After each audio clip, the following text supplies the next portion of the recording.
1996년 런던 비즈니스 스쿨에 있는 캐리 하머 교수와 미국 미시건 대학교에 있는 C.K. 프랄라드라고 하는 교수가 공동으로 미래를 위한 경쟁이라고 하는 제목의 논문을 발표했다고 합니다. 자, 여기까지는 어려워요. 그냥 이런 게 있구나. 그 논문에서 한 가지 재미있는 실험을 하게 되는데요. 그 실험의 내용을 우리 성도님들과 나누기를 원합니다. 이 연구자들이요, 조그만한 방을 만들게 돼요. 그 조그만한 방 안에다가 사다리를 하나 갖다 놓습니다. 그리고 그 사다리 위에 번치 오브 바나나, 그러니까 이게 바나나 한 묶음을 사다리 위에 딱 올려 놓게 되는 겁니다. 그리고 나서 그 방 안에다가 원숭이 5마리를 그냥 풀어 놓았던 거예요. 당연히 이 원숭이들은 내가 좋아하는 바나나를 먹기 위해서 사다리 위를 막 올라가려고 노력했겠죠. 그런데 이 연구자들이요, 한 마리의 원숭이가 사다리에 올라가려고 할 때마다 그 한 마리는 빼고요, 나머지 4마리의 원숭이들에게 아주 차가운 물을 위에서 이렇게 부었다라고 합니다. 그러니까 이 방 안에 있는 원숭이들에게 우리 중에 누군가 이 사다리 위로 올라가려고 하면은 우리에게 안 좋은 일이, 아주 차갑게 맞는 그 물을 맞아야 되는 일이 일어나게 되는구나 라고 하는 안 좋은 기억을 심어 주었던 거예요. 그러다 보니까 이 방에서는 어떤 일이 일어나게 됐겠습니까? 누군가가 사다리로 올라가려고 할 때마다 원숭이들은요, 다른 원숭이들은 그 원숭이를 끄집어 내려가지고요, 거기까지만 해도 참 다행인 것 같아요. 그런데 이 4마리의 원숭이들이 사다리로 올라가려고 했던 그 한 마리의 원숭이를 집단적으로 린치를 했다고 합니다. 폭행을 가한 거예요. 자, 이제 연구자들은 그 5마리의 원숭이들 가운데서 한 마리를 교체하게 됩니다. 그와 동시에 실험 방법을 한 가지를 더 바꾸게 되는데요. 이제는 차가운 물을 뿌리지 않아요. 이제는 어떤 원숭이가 그 사다리 위로 올라가도 찬물을 뿌리지 않는다고요. 자, 새롭게 들어온 이 원숭이는 자연스럽게 자기가 좋아하는 바나나가 저기 있으니까 어땠겠습니까? 막 올라가려고 노력했겠죠. 그런데 다른 원숭이들은요, 이 4마리의 원숭이들은 올라가면 안 좋은 일이 있는 것을 알잖아요. 그런데 찬물이 부어지지 않아요.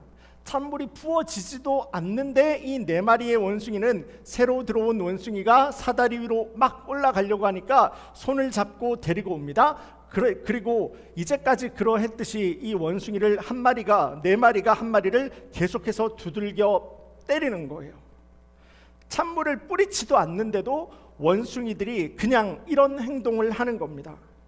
그렇게 새로 들어오게 된 이 원숭이는 이 방 안에서만 있는 이상한 잘못된 규칙을 전수받게 되게 되는 겁니다.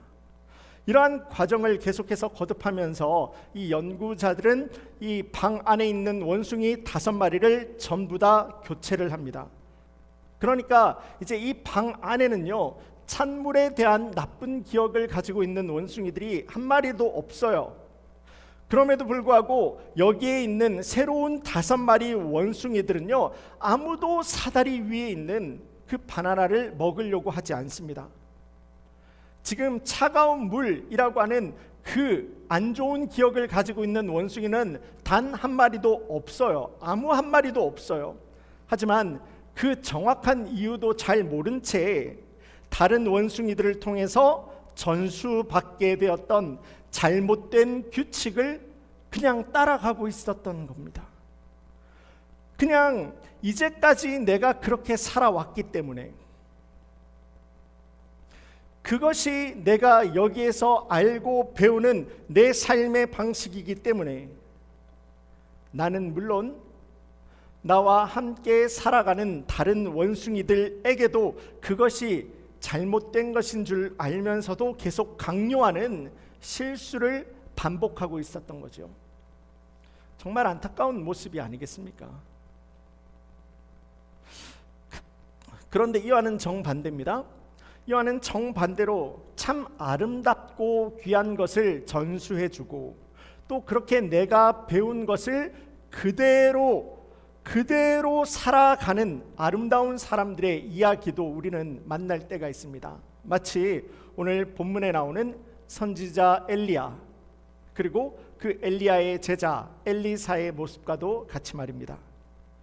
오늘 우리 성도님들과 함께 보기를 원하는 오늘 본문의 말씀의 배경은 다음과 같습니다. 우리 지난주일 열왕기상 18장에 나오는 이 아합이 보내는 바알의 450명의 선지자와 그리고 엘리야 혼자서 싸우게 되는, 영적인 싸움을 벌이게 되는 그러한 말씀을 우리 성도님들과 함께 나누었습니다. 우리 엘리야의 입장에서 한번 생각해 볼까요? 지금 엘리야는요, 그 인생에 절체절명의 위기가 찾아오게 된 겁니다. 여러분들, 그 갈멜산에 있는 영적 전투의 그 모습을 한번 그려보시지 않으시겠습니까? 지금 2개의 제단이 여기에 쌓여져 있어요. 그리고 그 위에 불을 먼저 내리시는 신이 참된 하나님이다 라고 하는 그 타이틀을 걸어놓고 지금 영적 전쟁을 벌이고 있어요. 만일 거기에서 엘리야 혼자서 싸우고 있는데 엘리야가 졌다라고 한번 생각해 보십시오. 아합이, 그리고 바알의 450명 플러스 또 대기하고 있었던 아세라의 400명의 선지자도 있었어요. 그 사람들이 엘리야를 그냥 가만히 보고 있었겠습니까? 그렇게 내 마음에 두려움이, 염려가, 불안감이 막 덮쳐오게 되었던 그 순간 엘리야는 하나님의 무너진 그 제단부터 확 믿음으로 잡게 돼요. 갈멜산에 있었던 하나님의 그 무너진 제단을 내가 다시 쌓아서 올리는 것부터 시작해서 그 무서운 영적 전쟁을 시작하게 되었던 겁니다. 엘리야의 이 모습에서 우리가 볼 수 있는 것과도 같이 오늘날을 살아가는 우리 성도님들, 여러분들의 인생 가운데서도 때로는 내가 감당하기 힘든 불안감이, 두려움이, 걱정이, 염려가 막 몰려올 때가 있지 않으십니까? 그 가운데 우리 성도님들에게 도전을 드렸던 것은 그 문제 가운데서 우리가 눌리지 말자라고 하는 거예요. 그 문제 가운데서 내가 문제를 묵상하면서 내가 문제의 종이 되지 말자라고 했던 겁니다. 엘리야의 모습을 통해서 우리가 보았던 것이 무엇이었습니까? 무엇이었습니까? 하나님의 제단을 잡는 거예요. 문제는 그냥 두는 겁니다. 문제가 어떻게 되겠죠? 문제가 내가 잡는다고 이게 어떻게 되겠습니까? 그런데 여러분들이 붙드는 거, 우리 믿음의 사람들이 붙들어야 되는 것은 하나님의 제단부터라고요. 엘리야가 그러하였듯이 무너져 있는 하나님의 제단을 수축한다고 하죠. 다시 쌓아 올리는 겁니다. 무너져 있는 것을 다시 깨끗하게 정리하는 거예요. 내가 하나님 앞에 드리는 이 제단, 하나님과의 관계, 예배부터 내가 든든하게 주님 앞에서 드려가면서 내 문제에 대한 하나님의 지혜와 하나님의 위로와 방법과 응답을 구하는 거예요. 지금도 주님 앞에 나와서 예배 드리는 우리 성도님들, 여러분들에게도 마찬가지입니다. 여러분들이 이 땅을 살아가면서 만나게 되는 여러 가지 걱정거리들이 있지 않으십니까? 왜 없겠습니까? 그런데요, 그 문제보다도 예배가 먼저예요. 여러분들이 만나는 어떠한 문제보다도 예배가 먼저라고요. 우리 성도님들 역시 내 마음의 불안과 어려움이라고 하는 세상의 그 관계의 문제가 나를 막 덮어오게 될 때 내가 내 욕심과 내 생각과 내 교만함으로 하나님을 제쳐두고 여러분들의 문제의 답을 찾으려고 노력하지 마십시오.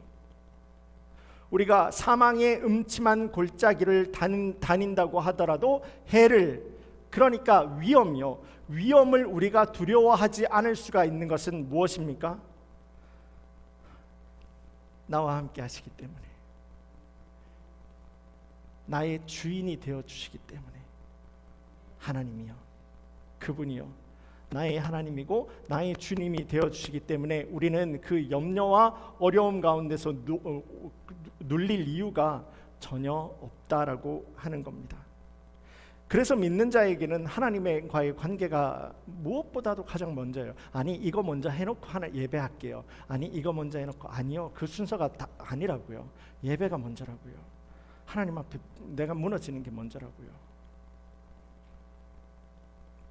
그 귀한 예배 가운데서 참된 그리스도인에게 허락하시는 하나님의 놀라운 은혜와 능력을 누리고 살아갈 수 있는 모든 우리 커뮤니티 성도님들이 되시기를 주님의 이름으로 간절히 소원합니다.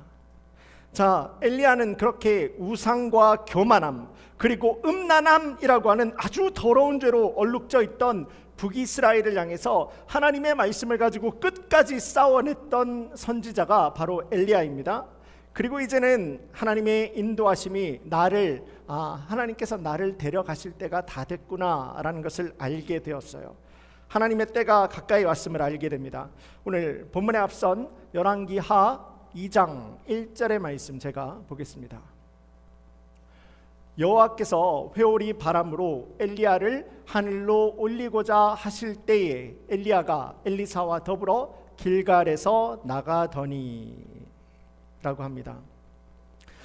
엘리야는요, 이제 내가 세상에서 살아가야 되는 시간이 얼마 남지 않았음을 알게 되었어요. 바로 그때 제자 엘리사를 데리고 마지막 여행을 떠나게 됩니다. 길갈에서 베델로, 또 베델에서 여리고로, 밑에 있죠. 그리고 여리고에서 요단강으로 엘리야는 엘리사를 데리고 마지막 여행을 갑니다. 그리고 그 여행길에서 하나님의 사역이 나에게서 다음 세대 엘리사에게로 잘 전수가 될 수 있도록, 잘 이어질 수 있도록 준비를 해가는 과정을 갖는 거예요. 자, 그렇다면은 우리 성도님들하고 이 말씀, 이와 같은 오늘 본문의 말씀을 통해서 초점을 맞추기를 원하는 내용이 한 가지가 있는데요. 그렇다면은 하나님께서는 엘리사를 왜 부르셨겠습니까? 하나님께서는 그렇게도 많은 하나님의 선지자들 가운데서 왜 엘리사라고 하는 그 사람을 꼬집어서 불러서 엘리야에게 허락하셨던 하나님 놀라운 은혜와 축복을 엘리사에게 넘겨서 엘리사가 그 모든 하나님 능력 있는 일을 감당할 수 있는 그런 축복을 허락하셨겠습니까? 엘리사는 무엇이 달랐겠습니까? 엘리사에게는 무엇이 특별한 것이 있었겠습니까? 라고 하는 질문을 가지고 오늘 본문의 제목입니다. 말씀의 제목입니다.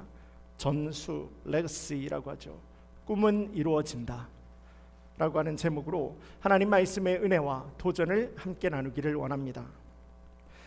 자, 이 시간 우리 성도님들과 함께 초점 맞추기를 원하는 것은요, 간절함이, 절실함이 하나님의 능력을 낳는다는 거예요. 다시 한번 말씀드립니다. 믿는 자의 간절함이요, 간절함,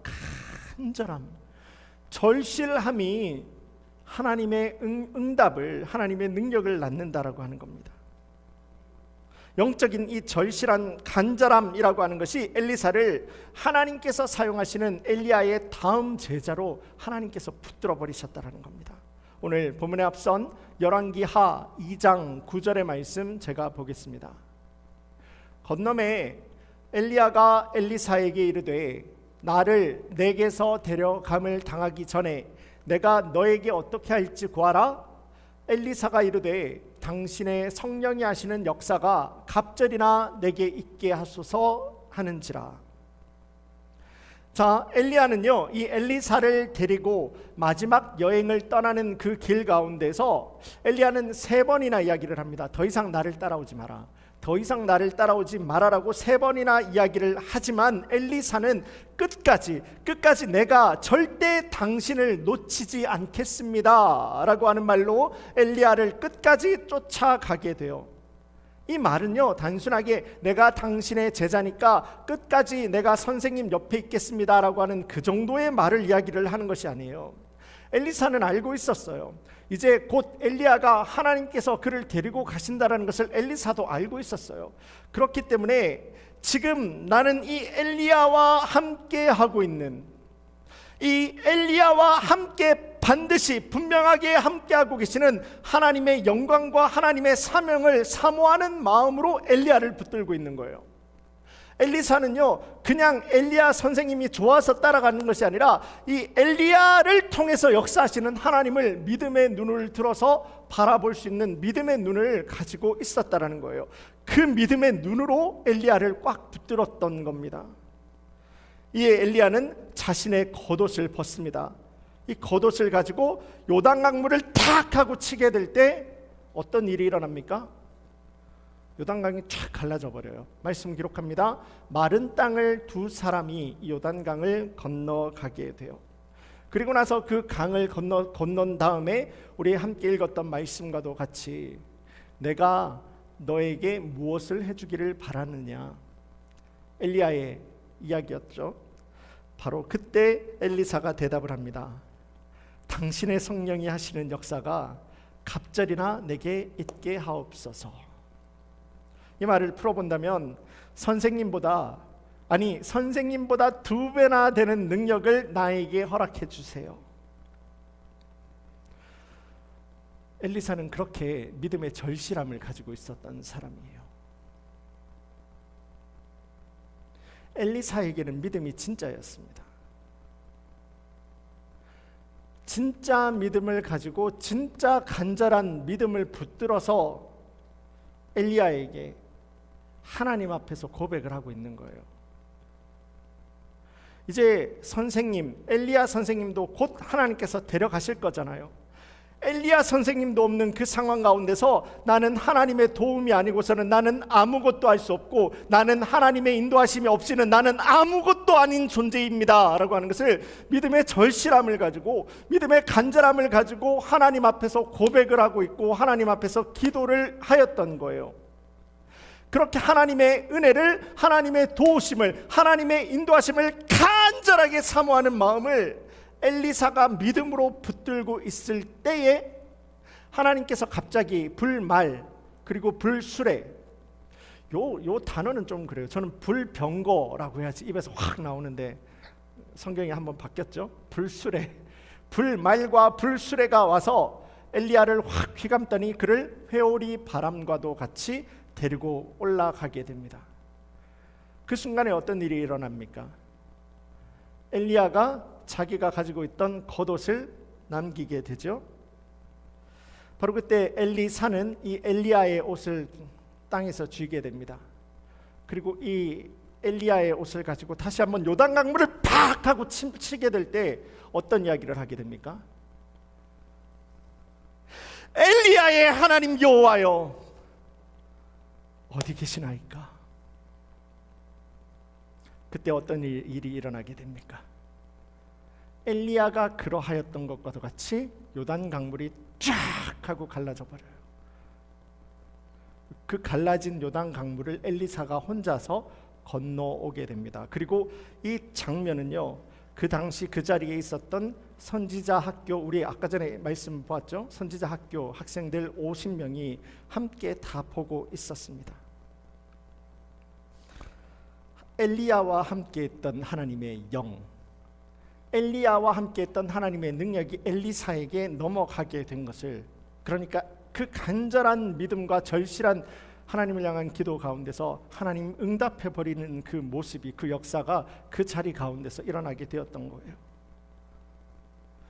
사랑하는 우리 성도님 여러분, 우리가 이 말씀을 통해서 알고 기억해야 되는 것이 한 가지가 있는데요, 하나님은 아무한테나 하나님의 일을 안 맡기신다는 거예요. 하나님은 아무한테나 하나님의 일을 안 맡기세요. 야고보서 4장 6절 말씀은 다음과 같이 기록을 하죠. 하나님이 교만한 자를 물리치신대요. 겸손한 자에게 하나님께서는 은혜를 더하신대요. 그 사람이 하나님의 일이라고 하는 것을 내가 얼마나 소중하고 그 나에게 주신 하나님의 일이라고 하는 것을 얼마나 귀한 일인지, 그래서 그 일을 맡은 사람들이 얼마나 감사함으로 또 하나님 앞에서 겸손하게, 정직하게, 진실하게, 그리고 순종하여서 얼마나 간절하고 절실하게 하나님의 일을 붙드는지를 보면서 하나님께서는 하나님의 일을 그 사람에게 전수를 해 준다라고 말씀은 이야기를 하는 겁니다. 그러니까 이 엘리사는요, 엘리야가 했던 그 모든 능력들을 행할 수 있을 만큼의 어떤 퀄리파이가 된 사람이 아니라는 거예요. 준비가 된 사람이 아니라는 거예요. 그런 능력과 실력이 있는 사람이라서 하나님께서 엘리사를 불러가지고 엘리사를 사용하신 것이 아니라 그런 게 전혀 없는 거예요. 하나님의 일을 내 삶에서 끝까지 포기하지 않은 거, 그거 하나 본 거예요. 하나님께서는 엘리사에게서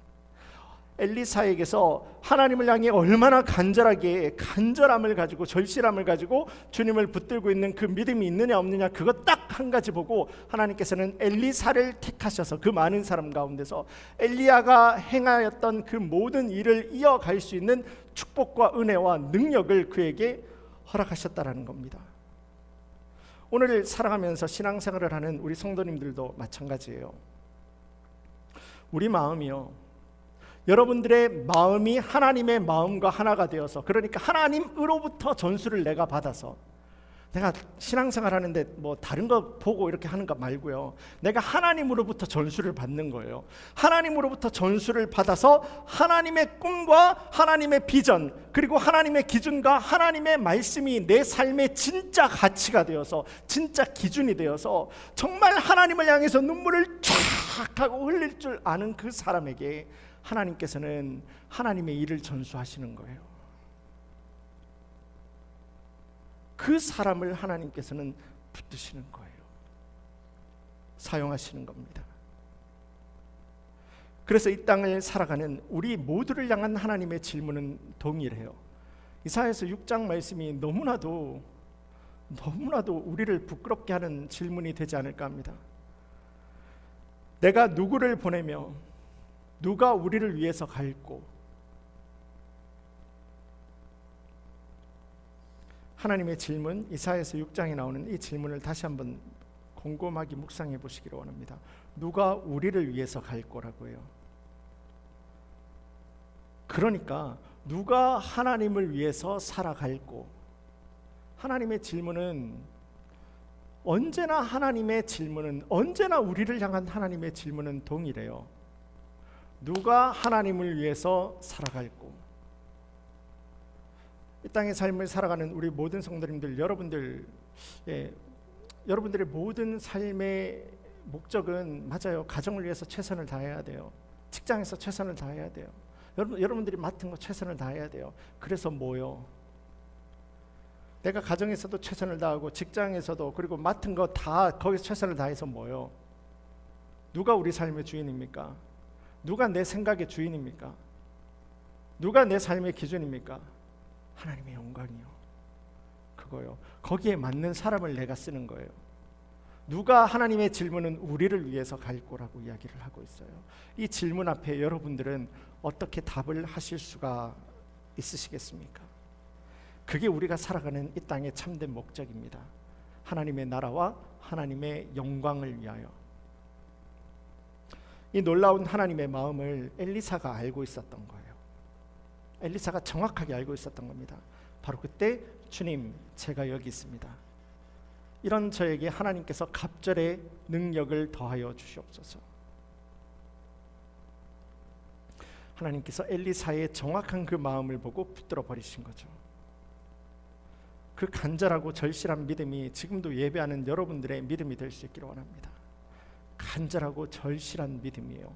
그 믿음에 하나님께서는 응답하시고 부으시는 거예요. 그게 여러분들의 가정을 살립니다. 그게 여러분들의 기도의 제목이 하나님께서 응답하시는 거예요. 또한 그 놀라운 능력이 여러분들의 자녀들에게도 다음 세대까지도 이어질 수 있는 놀라운 축복이 함께하기를 주님의 이름으로 간절히 소원합니다.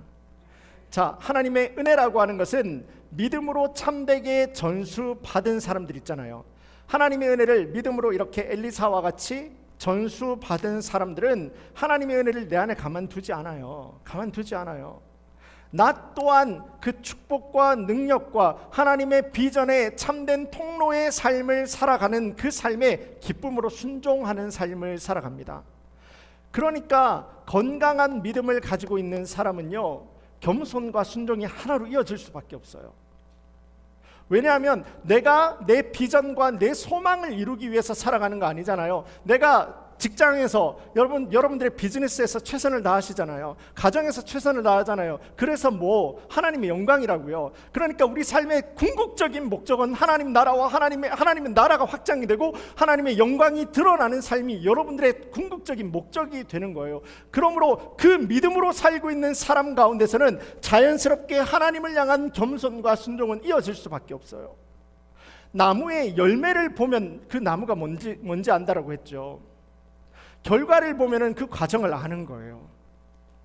우리 삶을 보면 우리의 믿음이 진짜인지 아닌지 안다라고 하는 겁니다. 우리가 진짜 건강한 믿음을 가지고 있고 건강한 믿음의 삶을 가지고 있잖아요. 우리 성도님들이 그런 삶을 살잖아요. 그럼 여러분들의 삶에는 성경적인 순종과 성경적인 겸손함이 묻어나올 수밖에 없어요. 오늘 본문에 이어지는 열왕기하 2장 21절의 말씀 제가 보겠습니다.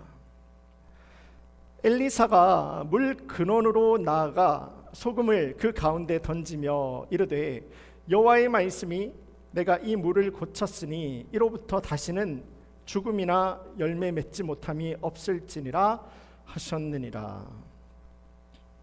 자, 우리 지난 주일에도 나눈 말씀과도 같이 이 여리고성이라고 하는 것은 가나안 땅으로 들어가는 이스라엘 백성들이 들어가게 될 때 하나님께서 무너뜨린 것이 여리고성입니다.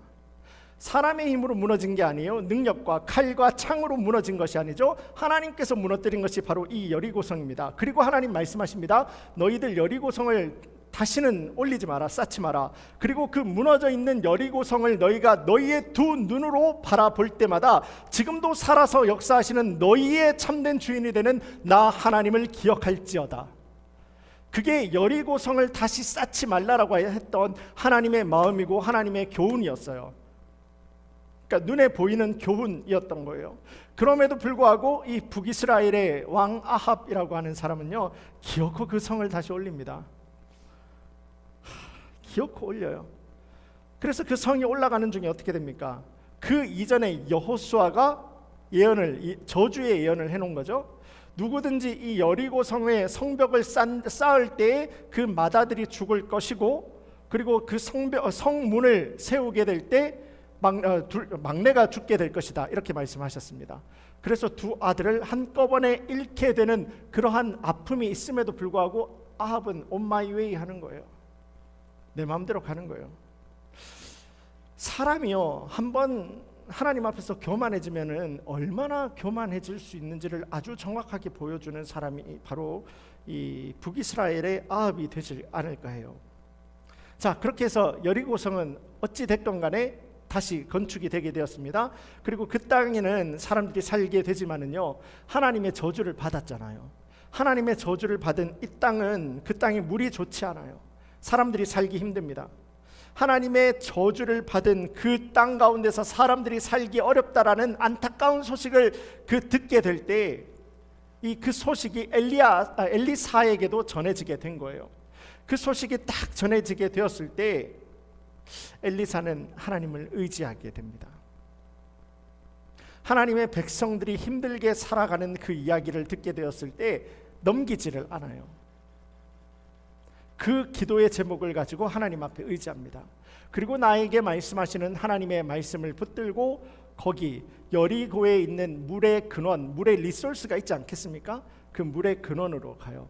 그리고 소금을 그 가운데서 던져요. 여러분들 이런 장면에서 소금 소금이 좋구나, 소금이 다 고치는구나, 그렇게 생각하시면 안 되고요. 소금은 하나의 이미지였던 거예요. 이미지로 활용되는 거예요. 그리고 이 엘리사는 하나님으로부터 내가 받은 말씀을 그대로 전하게 됩니다. 하나님께서 이제는 이곳 여리고를 회복하시겠다. 너희가 다시는 땅으로 인해서, 땅의 어려움으로 인해서 고통을 받지 않겠다, 나에게 말씀하시는 하나님의 말씀을 여리고 가운데서 전하게 돼요. 자, 하나님으로부터 전수받은 사람은요, 하나님의 것을 전수해낼 수밖에 없어요. 참된 믿음을 가지고 있는 사람은 그 믿음을 보여주는 삶을 살 수밖에 없다라고 했잖아요. 마찬가지예요. 하나님의 것을 전수받았잖아요. 그러면 우리의 삶을 통해서 하나님의 것이 전수될 수밖에 없습니다. 이것이 바로 믿음의 간절하고 절실함을 통해서 하나님의 은혜와 능력을 전수받은 사람의 믿음의 모습이 되는 거예요. 이게 특별한 사람들이 아니에요. 이거를 가지고 그리스도인이라고 이야기를 하는 겁니다. 여러분들이에요. 예수님을 내가 인격적으로 만난 사람은 내 가운데서 예수가 나올 수밖에 없어요. 내가 인격적으로 예수님을 만났잖아요. 그러면 우리의 삶을 통해서, 여러분들의 모든 삶을 통해서 예수 그리스도가 전해질 수밖에 없다라고 하는 겁니다. 엘리사도 그랬잖아요. 그 스승 엘리야가 어떻게 했습니까? 과부의 아들, 하나밖에 없는 그 과부의 아들을, 엘리야가 죽은 아들을 살리지 않았습니까? 그 엘리야로부터 하나님의 놀라운 은혜를 전수받은 이 엘리사가 되다 보니까, 이 엘리사는 엘리야로부터 한 사람을 살리게 되는 그 은혜를 내가 전수받게 되었는데, 한 도시를, 여리고라고 하는 한 도시를 살리게 되는 하나님 놀라운 축복의 통로의 삶을 그렇게 살아내게 되었던 겁니다. 하나님을 증거하는 삶이에요. 나를 통해서 축복과 기쁨이 나누어지는 삶이에요. 그래서 우리를 통해서 예수 그리스도의 십자가와 그 죽음으로부터의 그 자유함, 죽음으로부터의 참 생명의 부활함을 통해서 이루게 된 하나님의 나라를 나누는 삶에 우리가 쓰임을 받게 되는 겁니다. 그렇게 오늘날을 살아가면서 신앙생활을 하는 우리 성도님들에게 여러분들의 삶을 통해서 다시 한번 도전을 하기를 원해요. 여러분들이 정말로 내가 예수님을 만나게 되었다면, 여러분들이 정말로 예수 그리스도를 통하여서 내가 하나님 나라의 자녀가 되었다라고 한다라면은, 그 전수함을 여러분들이 하나님으로부터 받게 되었다라고 한다라면은, 과연 여러분들의 삶을 통해서 보여지고 있는 그 삶의 흔적들은 어떤 흔적이 나오고 있습니까? 어떤 삶을 살아가고 있으십니까? 여러분들은 매일의 삶을 통해서 예수님과 복음, 그리고 십자가가 보여지는 참된 그리스도인의 삶에 순종하고 있으십니까? 그렇지 않으면 오히려 하나님의 영광을 가리는 일에 앞장서고 있으십니까? 성경에는 의심이라고 하는 단어가 나와요. 의심. 이 의심이라고 하는 것은 우리의 마음이 두 갈래로 나뉘어진 상태를 의심이라고 이야기를 하는 겁니다. 이 나뉘어져서 이 안에서, 그러니까 내 안에서 내가 싸우는 거예요. 의심이라고 하는 것은 어떤 하나의 생각이 내 머리 가운데서 딱 들어오게 되었을 때 그 생각이 내 마음 가운데서 나뉘어져서 서로가 싸우는 거예요. 내 마음 안에서. 그게 의심이라고 하는 거예요. 우리가 신앙생활을 할 때도 그렇습니다. 어떤 사람에 대해서 내가 안 좋은 감정이나 의심하는 마음을 내가 품어버리게 되면은 내 마음 안에서 그 생각이 발전되게 돼요. 마음에 그런 가지가 확 계속 쳐지게 돼요. 그러면은 나는 통제할 수가 없어요. 그 생각들을. 나는 그것들을 멈출 수가 없어요. 막 갈라지게 되는 그러니까 그 생각들이 자꾸 커지게 되는 그 생각, 그 의심의 생각들 가운데서 내 안에서는 그 안에서 싸우고 있는 이 생각의 싸움들을 나는 멈출 수가 없어요. 우리에게 은혜가 필요하다라고 이야기를 하죠. 이 은혜가 필요한 것은, 하나님의 은혜는 이렇게 내 안에서 내 마음대로, 지 마음대로 갈라진 여러 가지 사람의 마음을 하나님 안에서, 주님 안에서 하나로 만들 수 있는 힘이 은혜인 거예요. 우리가 감당할 수 있는 거 아무것도 없어요. 죄의 쓴뿌리를 우리는 살아갈 수밖에 없어요. 그게 우리예요. 그게 우리 삶이에요. 근데 우리가 진짜 하나님을 인격적으로 만났다고 한다면은, 우리가 하나님을 구하게 될 때 내 안에 갈라진 이 마음을 하나님의 그 은혜로 하나로 만들 수가 있는 거예요. 그런데 이게 사람하고의 관계만 그런 거 아니에요. 우리가 하나님하고의 관계, 가지고 있는 관계도 마찬가지예요. 여러분들 가끔 신앙생활을 하실 때 하나님을 향해서도 의심이 들 때가 있지 않습니까? 하나님 살아계시다면 진짜 왜 이러실까? 그리고 그 내 안에 들게 되는 그 하나의 의심은 하나님을 향해서 계속해서 또 가지를 쳐가요. 그래서 나중에는 하나님이 살아 계신 것이 맞나? 라고 하는 의심에까지 치닫게 됩니다. 그런데 그렇게 내 안에서 생길 수 있는 그 의심을 없앨 수 있는 것이 무엇이라고요? 아까 전에 은혜라고 했죠. 그 은혜. 그러니까 우리에게는 믿음이 되는 거예요. 로마서 4장 20절에는 아브라함의 믿음을 이렇게 이야기를 하고 있습니다. 아브라함의 믿음이에요. 내 눈에 보이지가 않아요. 그 증거가 내 눈앞에 없다고 하더라도 하나님의 말씀과 하나님의 약속을 믿음으로 하나님을 의심하지 않았다고 합니다. 로마서 4장 20절에 나와요. 아무런 흔적도 없어요. 증거도 없어요. 근데 여러분들 다 아시잖아요. 아브라함이 얼마나 그 믿음이 연약했는지 아시잖아요. 자기 아내 사라도 팔아먹으려고 했던 사람이, 아내를 팔아먹으려고 했던 사람이 아브라함이에요. 그런데 그 마음 가운데서 믿음이, 그러니까 하나님의 은혜로 인한 믿음이 내 안에 확 생겨버리게 되니까 이제는 안 보여도 관계없다는 겁니다. 보이지 않아도 믿음. 그 믿음을 하나님께서는 의로움이라, justification이라고 불러주셨던 거예요. 아브라함이 언제 하나님을 의심하지 않았다고요? 그 마음에 믿음을 가지게 될 때, 그 마음에 하나님을 향한 참된 믿음을 가지게 될 때, 하나님을 향한 참된 믿음을 붙들어 버리게 될 때, 그러니까 오늘 본문의 말씀으로 다시 돌아오면은 엘리사가 믿음으로 하나님의 도우심을 간절함으로, 하나님을 향한 절실함을 가지고 하나님을 딱 붙들어 버리게 될 때, 그에게 하나님의 은혜와 능력의 손에 붙들림 받을 수 있는 하나님의 은혜와 믿음을 엘리사에게 허락을 하셨다라는 거예요. 제가 가까이 지내는 목사님 한 분이 있습니다. 한 2달 전에 한 교회를 섬기면서 이제 사역을 시작하시면서 가셨어요. 2주 전에 전화가 왔어요. 그럴 사람이 아닌데 펑펑 우는 거예요. 목사님 그러면서. 교회는 오래됐어요. 굉장히 오래. 우리 교회 2배 이상은 될 겁니다. 역사로 한 40년은 훨씬 넘었을 겁니다. 몇 명 남지 않았어요. 작아요. 굉장히 작은 교회인데 몇 명 남지 않은 그 사람들인데도요, 하나가, 전부 다 하나같이 다 다른 이야기를 하고 있는 거예요. 거기에 어떻게 하나님의 은혜가 임할 수가 있고, 하나님의 능력이 임할 수가 있고, 하나님의 소망이 임할 수가 있고, 하나님 가운데서 하나가 될 수가 있겠습니까? 그거 보고 어떻게 교회라고 이야기를 할 수가 있겠어요? 목사님 펑펑 우는 거예요. 어떻게 해야 될지 잘 모르겠대요. 고통스러워 하시는 거예요. 성도들끼리 그렇게 맨날 싸우고 있다는 거예요. 하나가 안 되고. 하나님께서는 여러분들을 향해서, 여러분들의 가족을 향해서, 여러분들의 믿음 공동체를 향해서 하나님의 살아있고 능력 있는 인도하심과 하나님의 은혜를 베푸시는 그 방법이 하나가 믿음이라고 했잖아요. 간절함을 가지고, 진짜 하나님을 향한 내 믿음의 간절함과 절실함을 가지고 믿음 공동체가, 여러분들의 부부가, 여러분들 가정 가운데서, 부부 가운데서 문제 있으신 분들 있잖아요.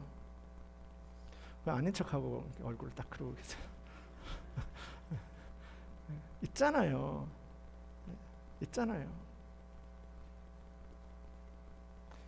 여러분들의 부부 가운데서도 우리가 하나가 될 수 있는 것은 내가 간절함으로, 절실함을 가지고 하나님을 향한 믿음을 붙들어서 부부가 하나가 되는 거예요. 하나가 되는, 믿음 안에서 하나가 되는 거예요. 믿음 안에서 하나. 다른 데서 하나가 안 돼요. 그건 안 돼요. 믿음 안에서 하나, 예수님 안에서 하나가 돼요. 우리 믿음 공동체도 그렇게 살아있고 역사하시는 하나님 안에서 하나가 되어버릴 때, 그러니까 하나님의 것을 우리가 전수받을 때, 하나님의 것을 여러분들의 부부가, 우리 교회가, 우리 목장이, 우리 비전이 우리가 하나가 되어버릴 때, 우리 교회 그리고 여러분들의 가정은요, 상상할 수도 없는 하나님의 일을 감당해내는 하나님의 도구로 쓰임을 받을 수가 있는 겁니다. 여러분들, 이게 무슨 다른 이야기 하는 거 아니에요. 우리 교회 조금 오래 계셨던 분들이 우리 교회가 어느 상황이었는지 여러분들 다 아시잖아요. 여러분들이 증인이잖아요. 근데 하나님께서 어떻게 우리 교회가, 성도들이 간절함을 가지고 절실함을 가지고 우리가 믿음 가운데서 하나가 딱 되어 버려가지고 하나님의 그 비전을 향해서 하나로 나아갈 때 하나님께서 교회를 어떻게 사용하시는지는 여러분들이 증인이시잖아요.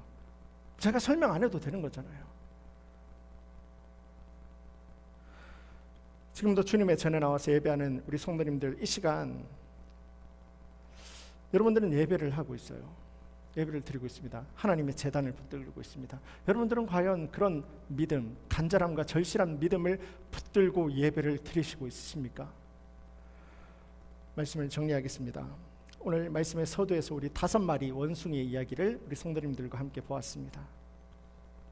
이 5마리의 원숭이들은요, 그게 내가 이제까지 살아왔던 방법이기 때문에, 그게 내가 알고 있는 단 하나의 방법이기 때문에 나는 물론이고 또 다른 원숭이들에게까지도 잘못된 것을 강조하고 강요하고 살아가는 그 안타까운 원숭이들의 모습을 우리가 봤잖아요. 이제는 주님 안에서 주님과 그 약속과 주님의 그 약속과 주님의 말씀 안에서 변화되고 성숙하고 성장할 수 있는 우리 성도님들과 우리가 교회가 되기를 원합니다. 방법은 하나가 있어요. 여러분들의 삶의 중심을 하나님과의 관계에 있잖아요.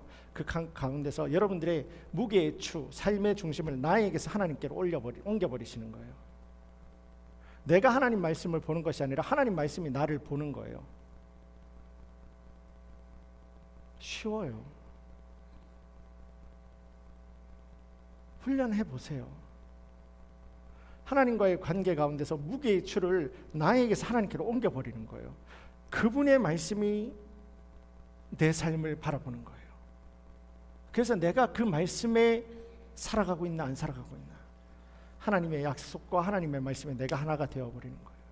바로 그때 그러한 소중하고 간절하고 절실한 믿음 위에 부어버리시는 하나님 놀라운 은혜의 역사가 이제는 여러분들의 울타리를 넘어서, 여러분들의 부부의 울타리도 넘어서 여러분들의 자녀들에게도, 또 그 다음 세대들까지도 하나님께서 하나님의 꿈을 마음대로 펼쳐버리시는, 꿈은 이루어진다, 여러분들을 통한 하나님의 전수의 은혜가 여러분들의 가정 가운데서, 여러분들의 삶의 자리 가운데서 채우고도 넘치는 하나님 놀라운 축복이 함께 하시기를 주님의 이름으로 간절히 축원합니다.